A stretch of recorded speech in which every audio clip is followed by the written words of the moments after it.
100+ আসছে। আমি মানে অনেক হ্যাপি আর কি, কারণ যেই আমাদের কোয়েশ্চেন প্যাটার্নটা অ্যাকচুয়ালি এটা ইজি ছিল না, কারণ কোয়েশ্চেন প্যাটার্নটা একদম আপনার কি বলবো যে এরকম কোয়েশ্চেন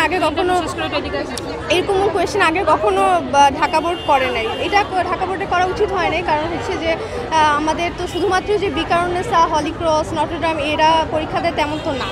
দেশের অনেক আপনার অনেক ধরনের বিদ্যালয় আছে যারা কিনা অত বেশি উন্নত না, তারাও পরীক্ষা দেয়।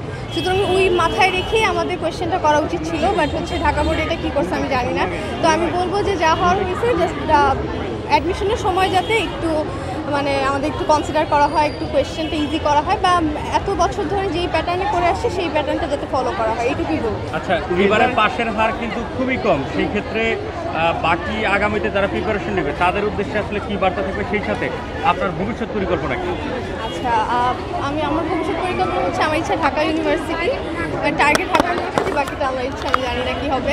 আর বা এই বছর যারা পরীক্ষা দিবে তাদেরকে বলবো যে বেশি বেশি করে পড়তে, বেসিকটা যাতে তাদের স্ট্রং থাকে, কারণ এইবার যা আসছে সব কোয়েশ্চেন অ্যানালাইসিস করলে দেখা যাবে এরকম কোয়েশ্চেন আগে কখনো আসে নাই, বাট বেসিক থেকে আসছে। আপনার বেসিকটা স্ট্রং বানাতে হবে, তাহলে ওরা ইজিলি এটা পার করবে ইনশাআল্লাহ।